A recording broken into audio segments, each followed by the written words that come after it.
हमारे संवाददाता तौकीर किदवई ने सपा विधायक नफीस अहमद से बजट को लेकर खास बातचीत की। इस दौरान उन्होंने सरकार पर जमकर निशाना साधा। दिखाते हैं आपको। उत्तर प्रदेश सरकार ने आज अपना बजट पेश किया है। 9 लाख करोड़ से ज्यादा का बजट। बड़ी उम्मीद है जनता को, लेकिन हमारे साथ समाजवादी पार्टी के विधायक नफीस अहमद हैं। कहा जा रहा है कि बजट तो कीमत लगातार बढ़ रही है उसकी, 7 लाख 8 लाख 9 लाख करोड़ तक पहुंच गया है। अब तो उम्मीदें हैं ना आप लोग को? देखिए, ऐसा है कि इनका जो बजट है, इस बजट से पूरे प्रदेश की जनता, खास तौर से किसान और नौजवान बहुत मायूस हुआ है इनके बजट से। उनको बहुत उम्मीदें थीं, लेकिन इसमें कोई उम्मीद नहीं दिख रहा है। ये आखिरी बजट नहीं, इनका एकदम समाप्त बजट है। अगला बजट जो है समाजवादियों का होगा, जिससे प्रदेश में खुशहाली आएगी। लेकिन नफीस भाई, बड़ा सवाल ये है कि 2027 का चुनाव नजदीक आ चुका है। सवाल कई खड़े हो रहे हैं। एसआईआर को लेकर आप लोग लगातार सवाल खड़े कर रहे हैं, और ये भी कहा जा रहा है कि उसमें से मुस्लिम वोटर्स के नाम काटे जा रहे हैं। तो ऐसे में कैसे जीत दर्ज करेंगे? देखिए, हम लोग लगातार, और हमारे नेता आदरणीय अखिलेश यादव जी अपने वो लगातार चुनाव आयोग को हमेशा अवगत कराते रहे हैं कि एसआईआर में भारतीय जनता पार्टी के लोग गड़बड़ी करने की साजिश रच रहे हैं और गड़बड़ी कर रहे हैं। जहां तक सवाल फॉर्म 7 का है, आपको मैं आपके माध्यम से बता दूं कि जो फॉर्म 7 बल्क में दिए गए, तो बीएलओ के ऊपर भारतीय जनता पार्टी के लोगों ने धमकी देकर उनसे जो सिग्नेचर कराकर ले लिया, और ये कहा कि तुम बस फॉर्म रिसीव कर लो, बाकी हमारी सेटिंग हम कर लेंगे। तो ये जो सेटिंग लफ्ज है, ये चुनाव आयोग के ऊपर बहुत बड़ा प्रश्न चिन्ह है।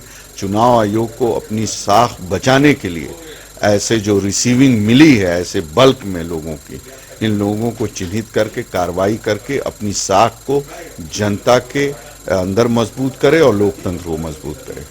आजमगढ़ में बड़े दावे किए जा रहे हैं। कहा समाजवादी पार्टी ने 2022 में सारी सीटें जीती थी। ओम प्रकाश राजभर कह रहे हैं कि उनकी वजह से वो सीटें जीती थी, और अब वो वहां पे एक बहुत बड़ी रैली करने जा रहे हैं और वहां से क्लीन स्वीप कर देंगे और सारी सीटें एनडीए के खाते में चली जाएंगी। ऐसा है कि 22 में भी वो 24 के लोकसभा के चुनाव में वो भाजपा के साथ थे, और दोनों लोकसभा हम लोगों ने जीती और ऐतिहासिक जीत दर्ज कराई। तो इससे अंदाजा लगा लीजिए, आजमगढ़ की जनता समाजवादी विचारधारा की है। आजमगढ़ की जनता फिरका परस्ती को पसंद नहीं करती। आजमगढ़ की जनता ये जानती है वहाँ पर कि विकास आजमगढ़ का किसी ने किया है तो वो समाजवादी पार्टी ने किया है, स्वर्गीय नेताजी ने किया है, और हमारे नेता पीडीए के जननायक माननीय अखिलेश यादव ने किया है। लेकिन ये आसपास के जिलों का अगर एक ब्यौरा देखा जाए, पूर्वांचल में खासकर समाजवादी पार्टी ज्यादा मजबूत कहलाती है। अब ऐसे में ओम प्रकाश राजभर अगर भाजपा का साथ छोड़कर समाजवादी पार्टी के साथ आते हैं, तो आपको लगता है कि इन सबको ले लेना चाहिए साथ में? देखिए, ये सारा निर्णय हमारे राष्ट्रीय अध्यक्ष जी करेंगे। मैं सिर्फ इतना ही आपसे कह सकता हूं कि भारतीय जनता पार्टी के जो शासन से जिस तरीके से तहसील थानों पे भ्रष्टाचार बढ़ा है, जिस तरीके से अस्पतालों में भ्रष्टाचार है, गरीबों को इलाज नहीं मिल पा रहा, दवाएं नहीं मिल पा रही, किसान को कोई राहत नहीं है, जो छुट्टे जानवर हैं वो किसानों के सामने उनके फसल को रौंद के चले जाते हैं, वो खून के आंसू रो रहे हैं। तो आप देखें कि इन सारी चीजों पे आज पूरे प्रदेश के अंदर कोई भी वर्ग नहीं है।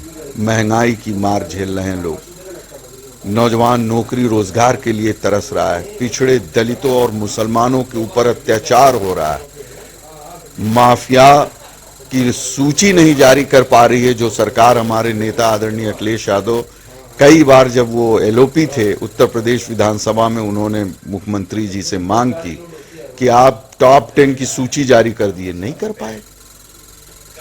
इन सारे मुद्दों को आप देखेंगे तो जनता तय कर चुकी है कि इस बार भारतीय जनता पार्टी की विदाई करनी है, और उसका सबूत देख लें कि इनके मंत्री को विधायक ही बंधक बना लेते हैं।